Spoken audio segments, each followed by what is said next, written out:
I've been testing this optic for the last couple of months on a number of different guns, but it's just kind of landed on my 4-inch Floyd's Custom M&P. It just feels at home here. This is the new competition optic by C&H Precision. A lot of you probably know C&H Precision for their high-quality optic mounting plates. Well, now they have their own line of optics. I guess these aren't really new. I think they've been out for most of the year. It's been a little while. Be patient. I'm trying to catch up here, guys. When I became a C&H affiliate a few months ago, they asked me if I wanted to go ahead and test and review one of their products. I just figured, what the hell, I'll give it a go. I picked their competition optic over something a bit more duty-minded because I've noticed this trend going around lately where people basically want to put the biggest glass possible on their carry weapon. The number of people putting a Trijicon SRO on their carry gun, even though it's somewhat known for its lack of durability and Trijicon expressly says that it's not for duty use, it's really wild. And then you have, new optics from like Holosun. Holosun has their new competition optic. I've even seen people put that new big-ass Bushnell red dot on their carry gun. I really just figured that it was time for me to try this configuration out for myself and see what it's all about. First off, the C&H competition optic retails at like $300. A little bit less if you follow the instructions down below in the description. That's a hell of a deal if you ask me. Mind you, this is a competition optic, so a lot of its design and features are more in line with competition use than, say, duty or carry use. Now you can go take a look at all the specs on their site if you want. It's all there. Be my guest. I'm not going to sit here and read off all of those specs. I'm just going to go over some of the things that I think are fairly important with this optic. I'll let you know what I think about it and my personal experience. And then if there are any other questions that you might have, I'm just going to refer you back over to C&H where all the other information will be. For an optic at this price point at $300, the quality, the build quality, seems to be pretty good. The buttons, they have a good solid feel to them. When you press them, there's a nice solid click. It's not a weird squishy kind of feeling like a lot of other red dots in this price range would be. It is a 3 MOA dot, and I have found that the dot itself is nice and bright, nice and clear. It's incredibly easy to pick up the dot with this C&H Precision competition optic.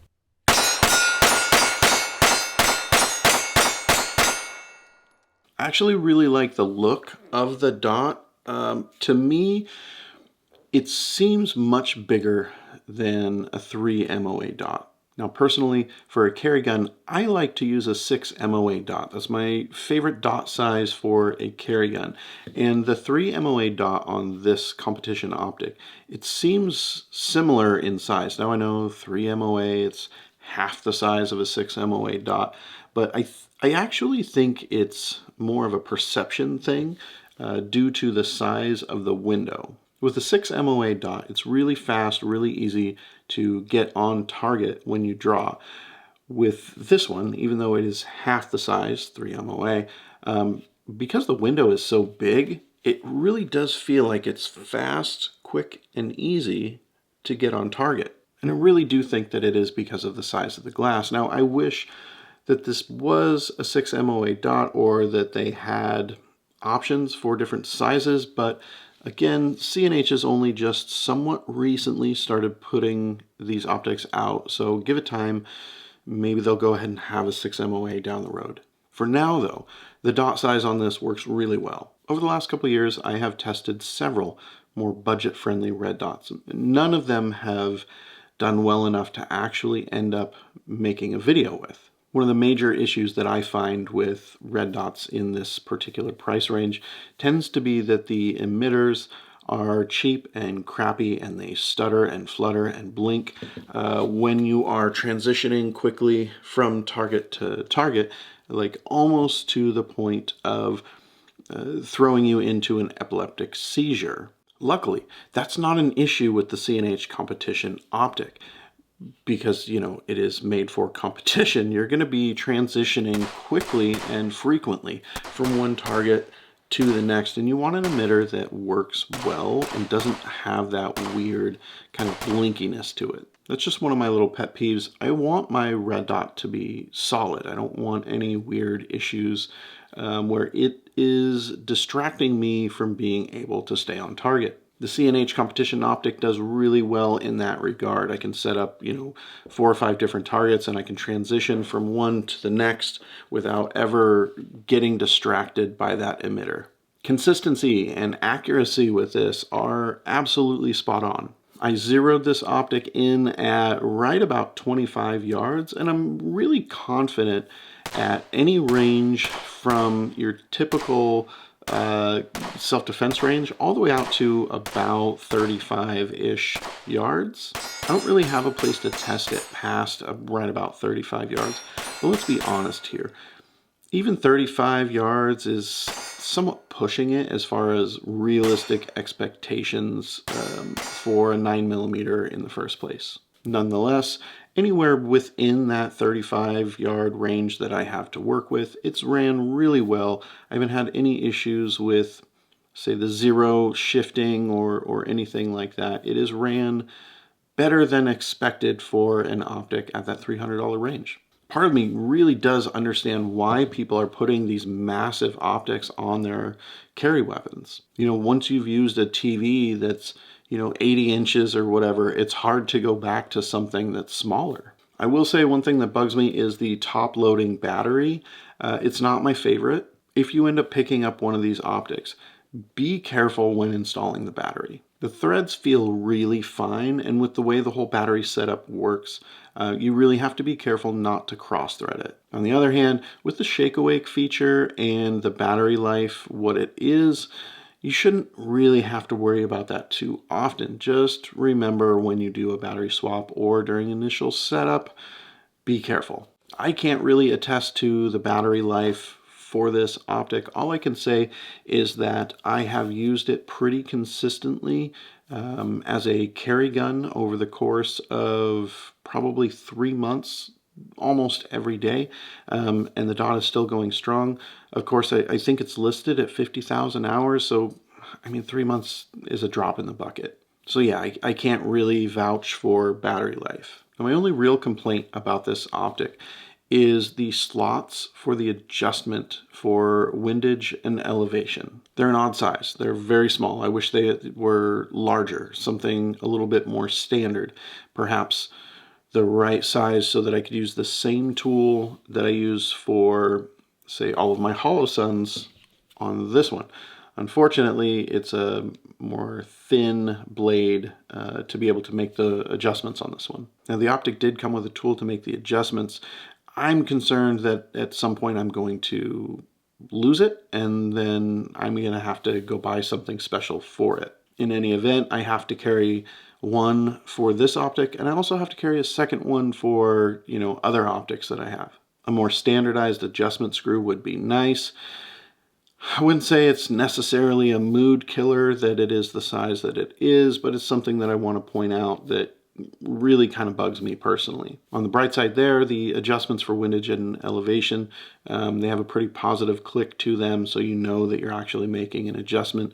Some of the other more budget-friendly dots that I've tried out, when you make those adjustments, it's just a kind of free-flowing screw in, screw out. There's no actual click to them, whereas the C&H does have that, so that's kind of a positive. Footprint.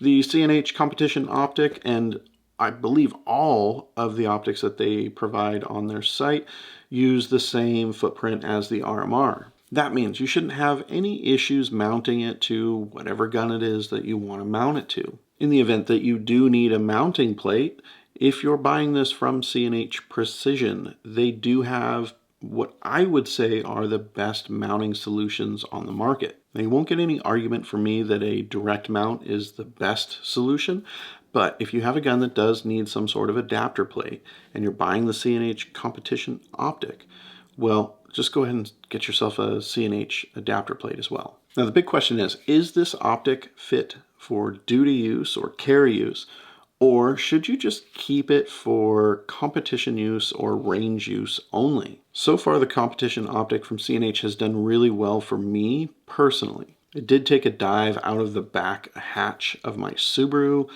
down to the gravel. It did well. There's no, breakage.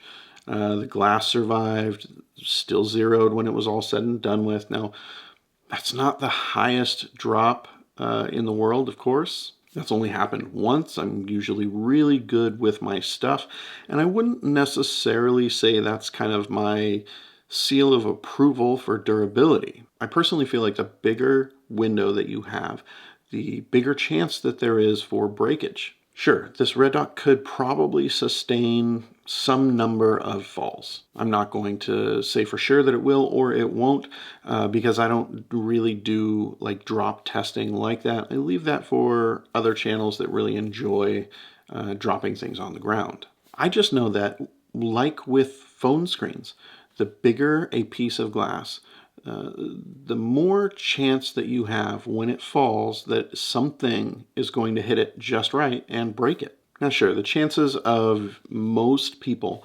actually dropping their gun on the ground are going to be pretty slim. The main worry is that while you're carrying it, you may get into, some sort of tussle or something. It could potentially get broken during that. And then if you do go to pull it out and use it, then you don't have an optic to use at all. Now, personally, I don't know. I'm not going to dive into the durability aspect of it because I've really only dropped it once and I don't plan on doing that again. Just know that if you use a large windowed red dot, no matter what company it is on your gun, you do run a substantially larger risk to something being able to hit that glass and break it. You know what? It's been really nice having this big windowed optic on my M&P. I really do love shooting it.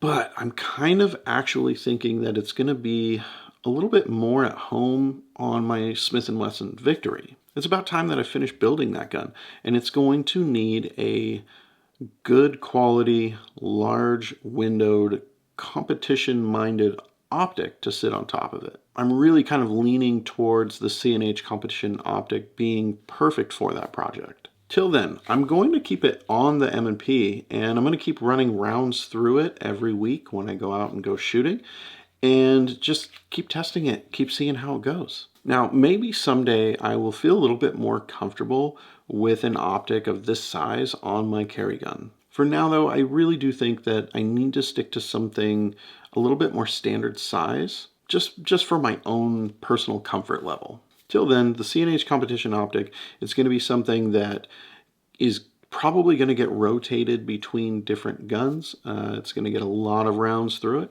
And if my opinion of it changes at some point, if something pops up that makes me drastically change my opinion of it, then you can bet I will do a follow-up video. At this point, if you guys want a big windowed optic at a great price, then you should definitely go take a closer look at the competition optic from C&H Precision. Thank you guys for watching. I really appreciate it. And you know what? I'll see you back here real soon.